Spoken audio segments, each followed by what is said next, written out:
नमस्कार, स्वागत है आप सभी का। आप देख रहे हैं सुबह 9 बजे। मैं हूं प्रीति। बुलेटिन की शुरुआत हेडलाइंस के साथ। देश के 54 जिलों में आज से सीधे उपभोक्ताओं को मिलेगी रसोई गैस सब्सिडी। अगले साल से पूरे देश में लागू होगी योजना। परमाणु हथियार ले जाने में सक्षम धनुष मिसाइल का सफल परीक्षण। 350 किलोमीटर तक कर सकती है मार। G20 सम्मेलन से पहले ब्रिक्स देशों की अनौपचारिक बैठक। नरेंद्र मोदी की ब्रिटेन और जापान के प्रधानमंत्रियों से मुलाकात। छत्तीसगढ़ नसबंदी कांड में दवाओं में पाया गया जहर। आरोपी दवा कंपनी के मालिक गिरफ्तार। मृतकों की संख्या बढ़कर 17। और बीजेपी का ऐलान, जम्मू कश्मीर के अलगाववादियों से बात करने को तैयार सरकार। चुनाव में हिस्सा लेने की अपील।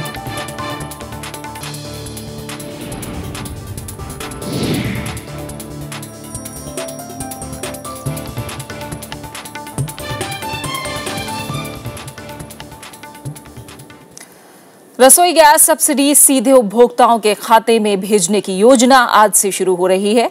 एनडीए सरकार इसे कुछ संशोधित करके 11 राज्यों के 54 जिलों में लागू कर रही है। इस योजना में रसोई गैस उपभोक्ताओं को बाजार मूल्य पर रसोई गैस खरीदने पर नकद सब्सिडी मिलेगी। अगले साल जनवरी से पूरे देश में इस योजना को लागू कर दिया जाएगा। इस बीच सरकारी तेल कंपनियों ने कहा है कि इस योजना से सब्सिडी वाले रसोई गैस के दुरुपयोग में 15% की कमी आएगी। इससे हर साल करीब 8,000 करोड़ रुपए की बचत होगी। पहले ये योजना जून 2013 में लागू की गई थी, लेकिन एनडीए सरकार ने इसकी समीक्षा करके फिर से लागू करने की घोषणा की। ऑस्ट्रेलिया के ब्रिस्बेन में आज से G20 शिखर सम्मेलन का शुरुआत हो रही है। सम्मेलन में रोजगार और आर्थिक विकास बढ़ाने पर मुख्य चर्चा होगी। इसके लिए ब्रिस्बेन एक्शन प्लान पारित किए जाने की भी संभावना है। 2 दिन चलने वाले G20 सम्मेलन के पहले ही दिन ब्रिस्बेन में प्रधानमंत्री नरेंद्र मोदी का भाषण होगा। माना जा रहा है कि अपने संबोधन में मोदी भारत की नई आर्थिक दृष्टि का खाका पेश करेंगे। भारत इस सम्मेलन में सूचनाओं के प्रवाह और ऊर्जा के स्रोतों की छीना झपटी पर रोक लगाने की भी मांग करेगा। अभी तेल, गैस और परमाणु ऊर्जा सभी पर ताकतवर मुल्कों का कब्जा है। But in India, we have a big issue at stake. We are demanding that there should be a global change in the energy mix. We are seeing a large portion of energy markets which are really dominated by not necessarily by free competition, so there should be more transparency in its operation. प्रधानमंत्री शिखर सम्मेलन में विकासशील देशों से अवैध रूप से धन बाहर जाने को रोकने की मांग करेंगे। इस पर अंकुश लगाने के लिए वे काले धन के बारे में सूचनाओं का प्रवाह मजबूत करने पर जोर देंगे। प्रधानमंत्री नरेंद्र मोदी भारत जैसे देशों को IMF से ज्यादा बेहतर तरीके से धन लेने की सुविधा की मांग भी करेंगे। वे जल परिवर्तन के मसले पर भारत को चीन की श्रेणी से अलग करके देखने की मांग भी करेंगे। As regards the black money, the same thing is in a different manner. If you have automatic exchange of information in terms of people having bank accounts across the globe, and this is automatic, not now, as of now you have bilateral treaties with each different country. सम्मेलन के बाद Australia के प्रधानमंत्री Tony Abbott के साथ प्रधानमंत्री की अलग से शिखर वार्ता होगी, जिसमें परमाणु ऊर्जा में सहयोग सहित निवेश के अन्य मसलों पर महत्वपूर्ण निर्णय लिए जाएंगे। चीन के राष्ट्रपति शी जिनपिंग के साथ उनकी मुलाकात महत्वपूर्ण मानी जा रही है। इस सम्मेलन में सामूहिक रणनीति बनाने पर जोर दिया जाएगा। Bureau report, Rajya Sabha TV. और G20 शिखर सम्मेलन से पहले ब्रिक्स देशों की भी अनौपचारिक बैठक हुई। ब्रिक्स देशों में ब्राजील, रूस, भारत, चीन और दक्षिण अफ्रीका शामिल हैं। प्रधानमंत्री नरेंद्र मोदी समेत 5 देशों के राष्ट्राध्यक्षों ने इस बैठक में हिस्सा लिया। बैठक में नरेंद्र मोदी ने ब्रिक्स देशों के राष्ट्राध्यक्षों के सामने काले धन का मुद्दा उठाया और उनसे इस मसले पर सहयोग की मांग की।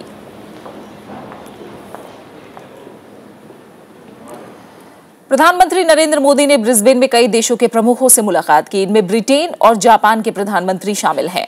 प्रधानमंत्री ने दोनों देशों को भारत में निवेश का न्योता दिया है।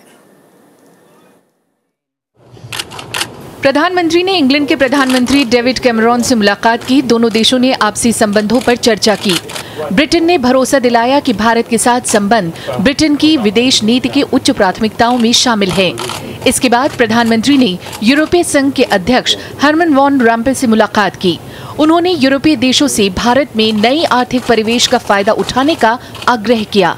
मोदी ने आश्वासन दिया कि भारत यूरोपीय संघ के साथ व्यापक आधार पर निवेश और व्यापार समझौते पूरे करने की प्रक्रिया में तेजी लाएगा। यूरोपीय यूनियन ने प्रधानमंत्री नरेंद्र मोदी के योगा डे के प्रस्ताव का समर्थन किया।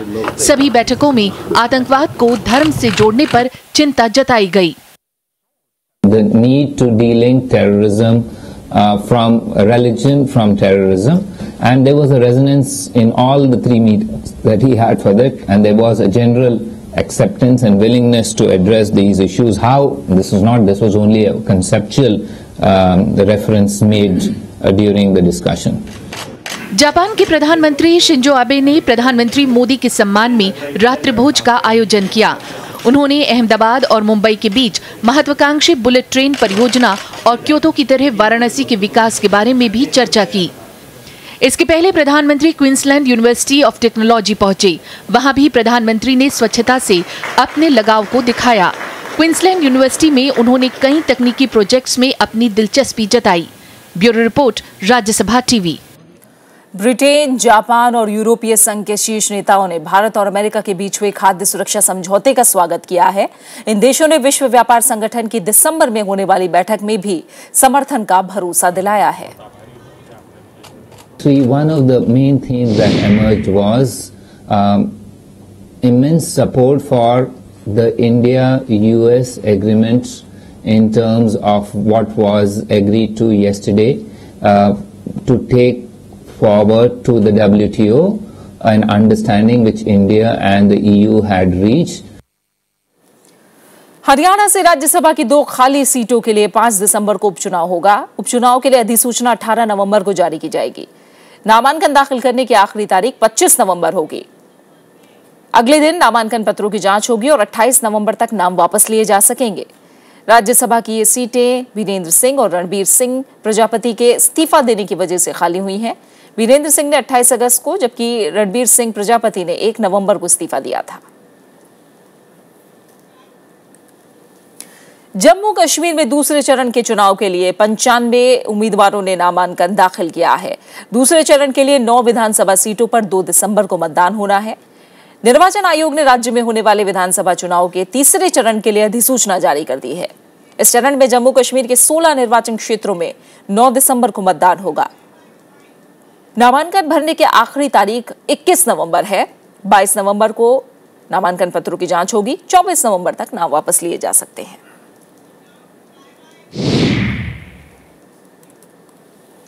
बीजेपी ने जम्मू कश्मीर के अलगाववादियों से बातचीत का संकेत दिया है।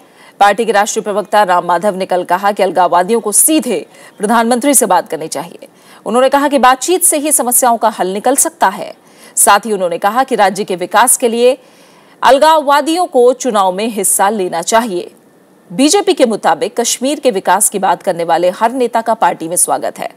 इस बीच पीएमओ में राज्य मंत्री जितेंद्र सिंह ने कहा कि बीजेपी विकास को मुद्दा बनाकर चुनाव लड़ेगी।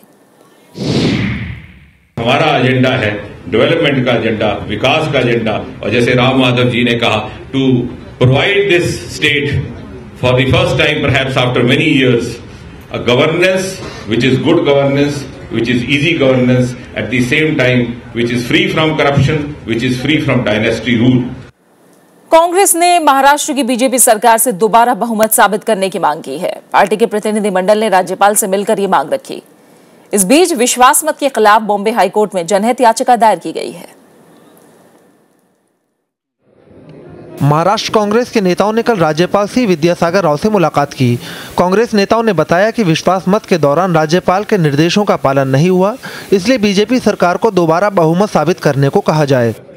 राज्यपाल महोदय से गुजारिश की है कि वो फिर से असेंबली को बुलाकर मुख्यमंत्री को निर्देश दे कि वो अपना बहुमत स्पष्ट करे, मतदान लेकर कौन उनके पक्ष में है, कौन उनके खिलाफ है, उसकी जांच करे।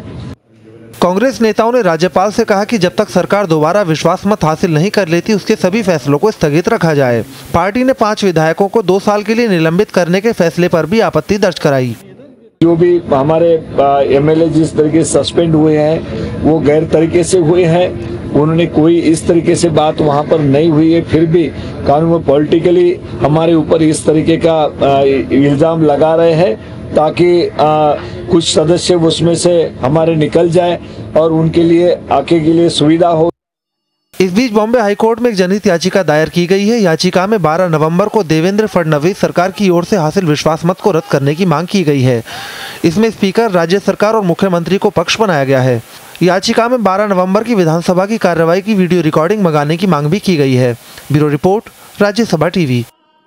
बॉम्बे हाईकोर्ट ने महाराष्ट्र में सरकारी नौकरियों और शैक्षिक संस्थानों में मराठों के लिए लागू 16% आरक्षण पर रोक लगा दी है। मराठा आरक्षण के खिलाफ दायर एक याचिका पर सुनवाई के दौरान कोर्ट ने मुस्लिमों के लिए नौकरियों में लागू 5% आरक्षण पर भी रोक लगा दी है। मुख्यमंत्री देवेंद्र फडणवीस ने कहा है कि इस फैसले के खिलाफ सरकार सुप्रीम कोर्ट जाएगी। बॉम्बे हाईकोर्ट के इस फैसले के बाद मराठी मानूस की राजनीति में हलचल पैदा हो गई है। कांग्रेस, एनसीपी, शिवसेना सहित कई अन्य दलों ने मराठा आरक्षण की वकालत की है। नई सरकार आई है, वो इसमें हस्तक्षेप कर सकती थी या नहीं, इसका भी स्पष्टीकरण होना चाहिए। अगर राज्य सरकार का कुछ और मत है तो वो जनता के सामने रखें और स्पष्ट करें। मुख्यमंत्री जी ने कहा है कि मराठा आरक्षण लागू रहेगा, इसके लिए हम प्रयास करेंगे। मुस्लिम आरक्षण के बारे में चुप है, ये भूमिका उनकी दोहरी है जो कि सही नहीं है। सत्तारूढ़ बीजेपी ने भी आरक्षण की वकालत की है। पण सरकार मराठा आरक्षणाच्या पूर्णपणे बाजूने आहे आणि हायकोर्टामध्ये मराठा आरक्षणाच्या संदर्भात जर काही निर्णय झाला असेल तर त्या निर्णयाला आम्ही सुप्रीम कोर्टामध्ये दाद मागू। कुठल्याही परिस्थितीमध्ये मराठा आरक्षण टिकेल। हाईकोर्ट ने शैक्षिक संस्थानों में मुस्लिमों के लिए 5% आरक्षण को बरकरार रखा है। नारायण राणे समिति और सच्चर समिति की सिफारिशों के आधार पर कांग्रेस और एनसीपी के नेतृत्व वाली पिछली राज्य सरकार ने मराठों और मुस्लिमों के लिए आरक्षण लागू किया था। मराठा और मुस्लिम आरक्षण जुड़ने के बाद प्रदेश में आरक्षण 73% तक पहुंच गया था। हाईकोर्ट में मामले की अगली सुनवाई 5 जनवरी को होगी। Bureau report, Rajya Sabha TV. Chhattisgarh में नसबंदी ऑपरेशन के बाद हुई मौतों की पोस्टमार्टम रिपोर्ट आ गई है। रिपोर्ट में कहा गया है कि मौत संक्रमण से नहीं, दवाओं से हुई। महावर फार्मा में बनी सिप्रोसिन में जिंक फॉस्फेट पाया गया, जो चूहा मार दवा में पाया जाता है। इसकी पुष्टि लैब के टेस्ट के बाद हुई है। हादसे में अब तक 17 महिलाओं की जान जा चुकी है। इधर आज कांग्रेस उपाध्यक्ष राहुल गांधी बिलासपुर का दौरा करके हादसे की पीड़ितों से मुलाकात करेंगे। छत्तीसगढ़ में नसबंदी के दौरान हुए हादसे के बाद दवा कंपनियों के खिलाफ कार्रवाई तेज कर दी गई है। पुलिस ने मामले से जुड़ी महावर फार्मा कंपनी के निदेशक और उसके बेटे को गिरफ्तार कर लिया है। फूड एंड ड्रग डिपार्टमेंट के द्वारा एफआईआर कल कराई गई है शाम को, जिसमें 420 के इंग्रेडिएंट्स हैं।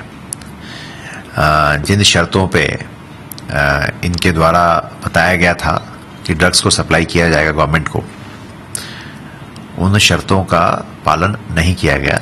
वहीं रायपुर की कई मेडिकल एजेंसियों पर छापेमारी कर बड़ी मात्रा में दवाइयां जब्त की गईं। अब तक सरकार 6 दवाओं पर प्रतिबंध लगा चुकी है। जो दवाइयों के सैंपल लिए गए हैं उनको विधिवत लैब में टेस्ट किया जाएगा, उनकी पोटेंसी वैल्यू पे टेस्ट किया जाएगा। जो इंग्रेडिएंट्स बताए गए थे वो इंग्रेडिएंट्स है कि नहीं है उस विषय में टेस्ट किया जाएगा। फिर जो हमारी कैजुअलिटीज हुई हैं उन पर उनके जो विसरा टेस्ट है उसमें जो दवाइयाँ यूज की विसरा में बहुत सारी चीजें आएंगी।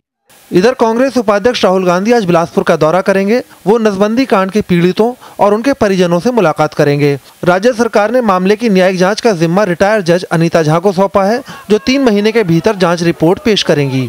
बिलासपुर में नसबंदी के बाद अब तक 15 महिलाओं की मौत हो चुकी है और कई महिलाओं का इलाज वहाँ के सरकारी और निजी अस्पतालों में हो रहा है। Bureau report, Rajya Sabha TV. Delhi में बिजली महंगी नहीं होगी। राजनीतिक दलों की चौतरफा आलोचनाओं के बीच दिल्ली विद्युत नियामक आयोग यानी डीईआरसी ने बिजली दरों में की गई बढ़ोतरी को आज वापस ले लिया। डीईआरसी की तरफ से बढ़ोतरी गुरुवार की रात की गई थी। दिल्ली में बिजली के दाम हमेशा से राजनीतिक और चुनावी मुद्दा रहा है और एक बार फिर ये सियासत के घेरे में है। डीईआरसी की ओर से बिजली की कीमतों में 2.5 से 7% तक की बढ़ोतरी की गई थी, लेकिन सुबह होते ही बढ़ी कीमतें वापस ले ली गईं। डीईआरसी की ओर से कहा गया कि एनटीपीसी के साथ बिजली उत्पादन करने वाली कंपनियों ने कोयले और गैस की कीमतों के बारे में अधूरी जानकारी दी थी, जिस वजह से बढ़ी कीमतों को वापस लिया गया। एसएमएस आया है, मेरे ख्याल उन्होंने कैलकुलेशन में कोई गलती कर दी थी तो वो विड्रॉ कर लिया है ऑर्डर। बिजली कीमतों में बढ़ोतरी का सभी राजनीतिक दलों ने विरोध किया था। बीजेपी ने बढ़ोतरी को वापस लिए जाने के फैसले का स्वागत किया है। अगर ये नहीं घटता तो पार्टी इसके लिए अपीलेट में भी जाती और इसका जो कानूनी पक्ष था उसमें भी जाकर देखती। हम किसी जो हमने कहा है वो निश्चित रूप से दिल्ली की जनता के लिए हम करके छोड़ेंगे। लेकिन कांग्रेस और आम आदमी पार्टी ने इसे बीजेपी का राजनीतिक स्टंट बताया। आज भी जो ये कर रहे हैं, ये चुनाव को देखते हुए पहले अनाउंस करेंगे, बाद में वापस ले लेंगे, फिर कह देंगे हमने सब्सिडी दे दी। इनको चुनाव निकालना है। पावर डिस्ट्रीब्यूशन कंपनीज जिनका ऑडिट होना चाहिए, आम आदमी पार्टी ने उनका ऑडिट शुरू किया था, लेकिन नई सरकार, केंद्र में नई सरकार आते ही और उससे पहले कांग्रेस ने भी उस दिशा में कोई कदम नहीं उठाया। दिल्ली में पिछले साल हुए विधानसभा चुनाव में बिजली कीमतें अहम मुद्दों में से एक रहा था। आम आदमी पार्टी ने 49 दिनों की सरकार के दौरान बिजली बिलों में 50% तक की सब्सिडी दी थी, लेकिन इस साल 17 जुलाई को DERC ने बिजली दरों में 8.5% तक की बढ़ोतरी कर दी थी। हालांकि 11 अगस्त से 400 यूनिट प्रतिमाह तक खपत करने वाले उपभोक्ताओं को सब्सिडी दी जा रही है, जिसमें 200 यूनिट तक बिजली खर्च करने वालों को ₹1.20 प्रति यूनिट की सब्सिडी दी जा रही है, जबकि 200 से 400 यूनिट तक खपत करने वाले उपभोक्ताओं को 80 पैसे प्रति यूनिट की सब्सिडी मिल रही है। दिल्ली में अभी विधानसभा के चुनावों का ऐलान होना है और बढ़ी कीमतों की वापसी का फैसला इसी से जोड़कर देखा जा रहा है। ब्यूरो इनपुट के साथ अनु दीवान, राज्यसभा टीवी। और आप बने रहे हमारे साथ, हम लौट रहे हैं एक छोटे से ब्रेक के बाद।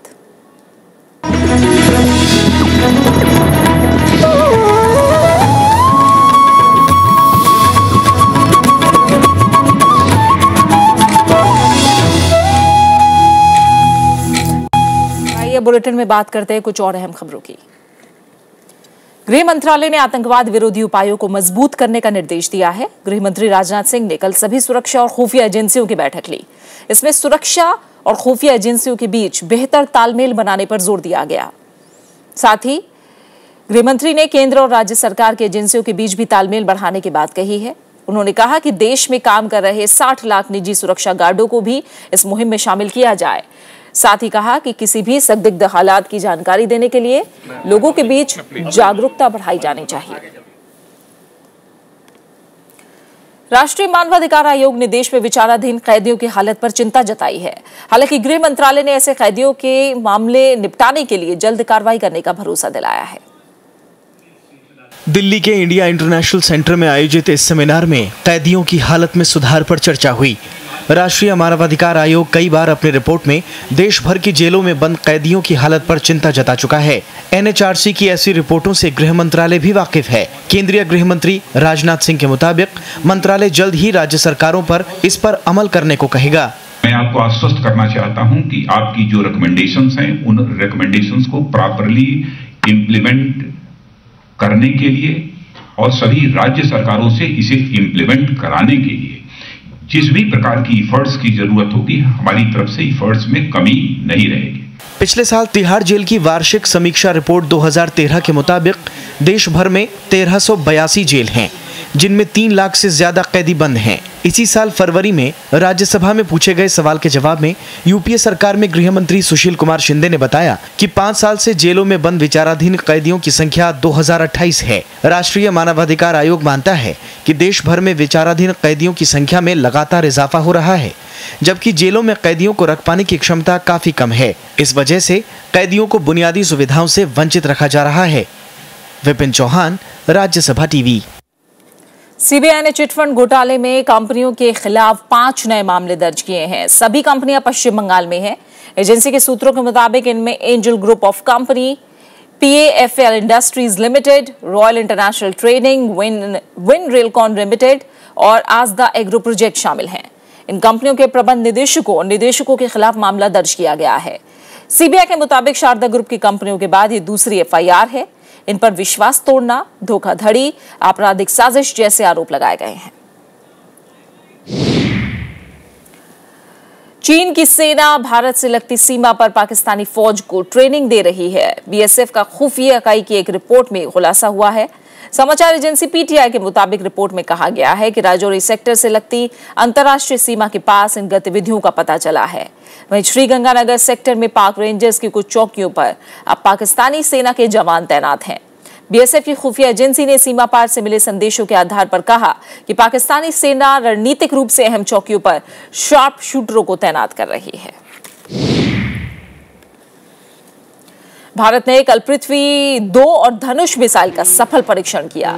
दोनों ही मिसाइलें परमाणु हथियार ले जाने में सक्षम हैं। कल सुबह सबसे पहले 350 किलोमीटर तक मार करने वाले पृथ्वी मिसाइल का ओडिशा तट से परीक्षण किया गया।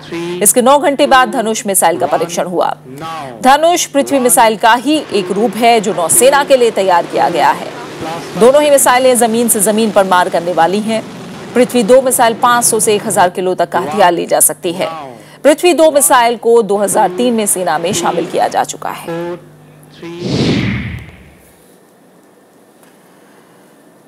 आईपीएल स्पॉट फिक्सिंग मामले में कई बड़े नामों का खुलासा हुआ है। सुप्रीम कोर्ट में रिटायर्ड जस्टिस मुदगल कमेटी की रिपोर्ट में बीसीसीआई प्रमुख एन श्रीनिवासन और उनके दामाद मयप्पन समेत सुंदर रमन और राज कुंद्रा के नाम भी शामिल हैं। लेकिन कोर्ट ने रिपोर्ट में शामिल किसी खिलाड़ी के नाम को सार्वजनिक करने पर रोक लगा दी। इस मामले की अगली सुनवाई 24 नवंबर को होगी। Retired justice Mukul Mudgal committee की रिपोर्ट में एन श्रीनिवासन के अलावा उनके दामाद गुरुनाथ मयप्पन, आईपीएल अधिकारी सुंदर रमन और राजस्थान टीम के मालिक राज कुंद्रा का नाम सामने आया है। रिपोर्ट में 3 खिलाड़ियों के नाम भी शामिल हैं, लेकिन सुप्रीम कोर्ट ने इन नामों का खुलासा नहीं करने के आदेश दिए हैं। अदालत ने कहा कि रिपोर्ट में खिलाड़ियों की भूमिका साफ नहीं है। 7 नाम बताया गया, 3 प्लेयर्स का और 3 अधिकारी लोगों का और 5 बड़े खिलाड़ियों लोग का नाम अभी होल्ड पे रखा गया है। वो नाम है सुंदर रमन, सीओ आईपीएल और बीसीसीआई के ऑफिशियल हैं, गुरुनाथ मयप्पन और राज कुंद्रा। कोर्ट ने रिपोर्ट की कॉपी बीसीसीआई, श्रीनिवासन और दूसरे गैर खिलाड़ियों को सौंपने का निर्देश दिया है। रिपोर्ट मिलने के 4 दिन के भीतर उन लोगों से अपनी आपत्ति दर्ज करने को कहा गया है। इस बीच बीसीसीआई ने अपनी सालाना बैठक 4 हफ्ते के लिए टालने का फैसला किया है। ऑब्जर्वेशन जो है उसका हमारे कानूनी विशेषज्ञ जो बीसीसीआई के अध्ययन करेंगे और अध्ययन के बाद बताएंगे कि क्या करना चाहिए, अगला कदम क्या हो। इलेक्शन जो है वो जीएम में अकाउंट्स पास होते हैं, जीएम में अकाउंट्स पास कर सकती है। जहाँ तक इलेक्शन है वो डिफर किए जा सकते हैं। क्रिकेट एसोसिएशन ऑफ बिहार की याचिका पर सुप्रीम कोर्ट ने मुदगल कमेटी को 2013 आईपीएल के दौरान स्पॉट फिक्सिंग और सट्टेबाजी से जुड़े मामलों की जांच का जिम्मा दिया था। कमेटी ने बीसीसीआई प्रमुख एन श्रीनिवासन और 12 लोगों के खिलाफ आरोपों की जांच के बाद 3 नवंबर को अंतिम रिपोर्ट सौंपी। Bureau report, Rajya Sabha TV. Delhi के सिटी फोर्ट ऑडिटोरियम में शुक्रवार को देश के पहले राष्ट्रीय बाल फिल्म महोत्सव की शुरुआत हुई। पंडित जवाहरलाल नेहरू के जन्मदिन पर शुरू हुआ ये महोत्सव 3 दिन तक चलेगा। स्वच्छता की थीम से जोड़े गए इस महोत्सव में करीब 15,000 बच्चे हिस्सा लेंगे। केंद्रीय वित्त और सूचना प्रसारण मंत्री अरुण जेटली ने देश के पहले राष्ट्रीय बाल फिल्म महोत्सव का उद्घाटन किया। महोत्सव की शुरुआत फिल्म पप्पू की पगडंडी से हुई। इस महोत्सव की थीम स्वच्छता रखी गई है, लिहाजा अरुण जेटली ने बच्चों को मनोरंजन के साथ साथ स्वच्छता पर भी ध्यान देने की सीख दी। आयोजन के साथ साथ आज के इस दिन एक बहुत बड़ा अभियान बच्चों के बीच में स्वच्छता अभियान, उसका भी शुभारंभ हो रहा है। वैसे तो स्वच्छता रखना, हाइजीन रखना जीवन शैली का एक अंग होना चाहिए और उसके लिए अभियान की आवश्यकता नहीं है। 3 दिनों तक चलने वाले इस महोत्सव का आयोजन केंद्रीय सूचना और प्रसारण मंत्रालय और बाल चित्र समिति की ओर से किया गया है। रविंद्र सिंह शौरान, राज्यसभा टीवी। स्वतंत्रता सेनानी कैप्टन अब्बास अली की याद में दिल्ली के कॉन्स्टिट्यूशन क्लब में कार्यक्रम का आयोजन किया गया। सांप्रदायिकता से निपटने में मीडिया की भूमिका पर हुए इस कार्यक्रम में राजनीतिक हस्तियों समेत पत्रकारिता जगत की कई लोगों ने शिरकत की। आजादी की लड़ाई में नेताजी सुभाष चंद्र बोस के सहयोगी रहे कैप्टन अब्बास अली की मौत के 1 महीने बाद उनकी स्मृति में इस कार्यक्रम का आयोजन किया गया। अली 1939 में ब्रिटिश इंडियन आर्मी में भर्ती हुए थे, लेकिन नेताजी सुभाष चंद्र बोस के आह्वान पर वो आईएनए में शामिल हो गए। उन्हें याद करते हुए राजनीतिक और पत्रकारिता से जुड़ी हस्तियों ने कैप्टन अली के मूल्यों पर चलकर समाज की भलाई पर जोर दिया। लोहिया के रास्ते पे चल करके कोई भी ग्लोरी शेयर ना करने का कप्तान साहब का इतिहास भी है। भाई मैं सर झुका करके उनको सिजदा करना चाहता हूँ कि उनकी सीख का 1/1000वां भी अगर हमारे अंदर आ जाए तो इंसान होने के जो हमारे सहूर हैं वो शायद ठीक हो जाए। अंग्रेजी शासन में अली को मौत की सजा सुनाई गई थी, लेकिन उस पर अमल से पहले ही मुल्क आज़ाद हो गया और उन्हें रिहा कर दिया गया। आज़ादी के करीब 66 साल बाद अब्बास अली ने 11 अक्टूबर 2014 को अंतिम सांस ली। विपिन चौहान, राज्यसभा टीवी। संयुक्त राष्ट्र ने आईएसआईएस को युद्ध अपराधों का दोषी पाया है। संयुक्त राष्ट्र की ताजा जांच रिपोर्ट में कहा गया है कि इस्लामिक स्टेट चरमपंथियों की अमानवीय कार्यवाही से लोगों में डर का माहौल है। संयुक्त राष्ट्र जांच रिपोर्ट में कहा गया है कि इस्लामिक स्टेट से जुड़े आतंकवादियों की बर्बर कार्रवाई से सीरिया में दहशत का माहौल है। नागरिकों को हिंसा का निशाना बनाया जा रहा है और इससे बड़ी तादाद में महिलाएं प्रभावित हुई हैं। The commanders of ISIS have acted willfully, perpetrating these war crimes and crimes against humanity. They are individually criminally responsible for these crimes. संयुक्त राष्ट्र की इस रिपोर्ट में औरतों और बच्चों समेत 300 सीरियाई नागरिकों के बयान दर्ज किए गए हैं। रिपोर्ट में अंतर्राष्ट्रीय बिरादरी से दोषियों को सजा दिलाने की मांग की गई है। Executions, amputations and lashings in public spaces have become a regular occurrence. The display of mutilated bodies has only further terrorized and traumatized Syrians, in particular children. इस बीच आईएस के ठिकानों पर अमेरिकी हवाई हमले जारी हैं। कल अमेरिकी विमानों ने बेंजी रिफाइनरी के नजदीक बमबारी की। इराकी फौजों ने हाल ही में इस रिफाइनरी को आईएस के कब्जे से मुक्त कराया है। इधर कोबानी में भी कुर्द लड़ाकों और आईएस आतंकियों के बीच संघर्ष जारी है। Bureau report, Rajya Sabha TV. यूरोपीय अंतरिक्ष एजेंसी ने शंका जताई है कि बैटरी डाउन होने की वजह से उसका अंतरिक्षयान शायद धूमकेतु से सूचनाएं ना भेज पाए। हाल ही में यूरोपीय अंतरिक्ष एजेंसी ने पहली बार किसी धूमकेतु की सतह पर अंतरिक्षयान उतारने में सफलता हासिल की थी, लेकिन जल्द ही इस अंतरिक्षयान की बैटरी खराब हो गई, जिसकी वजह से अंतरिक्षयान को ठीक से बिजली नहीं मिल पा रही है। इसके चलते धरती से करीब 500 मील दूर से यह अंतरिक्षयान शायद ही कोई सूचना भेज पाए।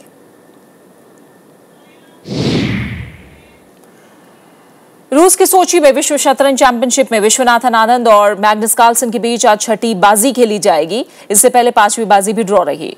39 चालों के बाद दोनों खिलाड़ी ड्रॉ पर सहमत हो गए। दोनों खिलाड़ियों के अब 2.5 अंक हैं। चैंपियनशिप में कुल 12 बाजियां खेली जानी हैं।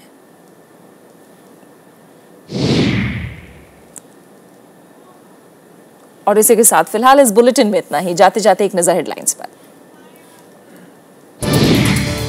देश के 54 जिलों में आज से सीधे उपभोक्ताओं को मिलेगी रसोई गैस सब्सिडी। अगले साल से पूरे देश में लागू होगी योजना। परमाणु हथियार ले जाने में सक्षम धनुष मिसाइल का सफल परीक्षण 350 किलोमीटर तक कर सकती है मार। G20 सम्मेलन से पहले ब्रिक्स देशों की अनौपचारिक बैठक। नरेंद्र मोदी की ब्रिटेन और जापान के प्रधानमंत्रियों से मुलाकात। छत्तीसगढ़ नसबंदी कांड में दवाओं में पाया गया जहर। आरोपी दवा कंपनी के मालिक गिरफ्तार। मृतकों की संख्या बढ़कर हुई 17।